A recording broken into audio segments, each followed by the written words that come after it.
بسم اللہ الرحمن الرحیم۔ السلام علیکم دوستو، زندگی کے اتار چڑھاؤ سے مایوس ایک نوجوان نے گاؤں کے ایک بزرگ سے کہا کہ مجھے کوئی صورت نظر نہیں آتی کہ موت سے پہلے مجھے سکون مل جائے۔ آخر موت آ کیوں نہیں جاتی؟ بزرگ نے کہا، مسئلہ مسائل کا نہیں بلکہ پیمانے کا ہے۔ گلاس میں پانی لاؤ اور نمک بھی لے کر آؤ۔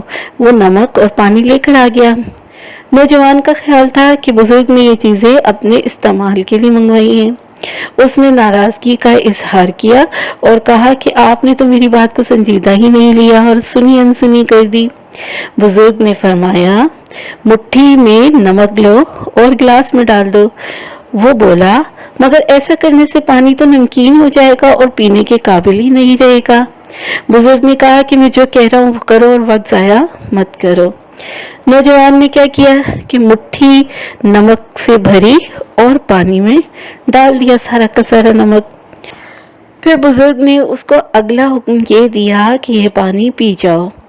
جیسے ہی نوجوان نے نمک گھلا ہوا پانی پیا تو فوراً ہی منہ سے پھینک دیا اور کہا کہ اف اللہ، یہ کتنا کھارا اور ناقابل استعمال ہے۔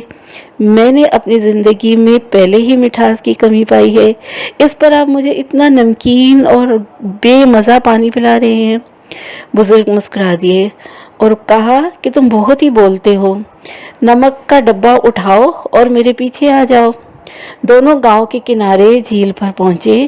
جھیل کنارے کھڑے ہو کر بزرگ نے حکم دیا کہ اب ایک مٹھی نمک جھیل میں ڈال دو اور پھر یہ پانی پیو۔ جب اس نے پانی پی لیا تو انہوں نے پوچھا کہ اب بتاؤ کہ اس جھیل کے پانی کا ذائقہ کیسا تھا؟ کیا اب بھی یہ کھارا ہے؟ لڑکے نے جواب دیا کہ نہیں، اب تو یہ بہت ہی میٹھا اور فرحت بخش ہے۔ زبان کا تو ذائقہ ہی میرا بہت ہی اچھا ہو گیا۔ یہ کہہ کے نوجوان مزید پانی پینے لگ گیا۔ بزرگ نے اس کے شانے پر ہاتھ رکھتے ہوئے کہا کہ اللہ کسی پر بھی اس کی سکت سے زیادہ بوجھ نہیں ڈالتا۔ ہمارے دکھ نمک کی طرح ہیں، فرق صرف گلاس اور جھیل کا ہے۔ دونوں میں ایک مٹھی نمک ڈالا مگر گلاس کا پانی کڑوا ہو گیا اور جھیل میں نمک غائب ہو گیا۔ ہم اور تم ظرف کے مطابق تکلیف کو محسوس کرتے ہیں۔ گلاس مت بنو بلکہ جھیل بن جاؤ تاکہ نمک کا اثر زائل ہو جائے۔ دوستو، یہ کہانی آپ کو سنانے کا مقصد بھی یہی ہے کہ ہمیں اپنے ظرف کو بڑا کرنا ہوگا۔ جس قدر بڑا ظرف ہوگا اتنی آسانیاں اور سکون ہماری زندگی میں شامل ہوتا رہے گا۔ اگر ہم کم ظرف ہوں گے تو ہم بہت ہی زیادہ پریشان اور دکھی رہیں گے۔ سمندر اور بڑی سی جھیل کی صفات اپنے اندر پیدا کر لیں تاکہ جو بھی مسئلے مسائل ہوں وہ آئیں اور گزر جائیں اور ہمارا کچھ بھی نہ بگاڑ سکیں۔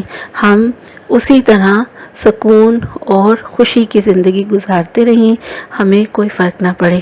اپنا بہت سا خیال رکھیے گا۔ اللہ تعالی ہم سب کے ظرف کو بہت وسیع فرما دے۔ آمین ثم آمین۔ اللہ حافظ۔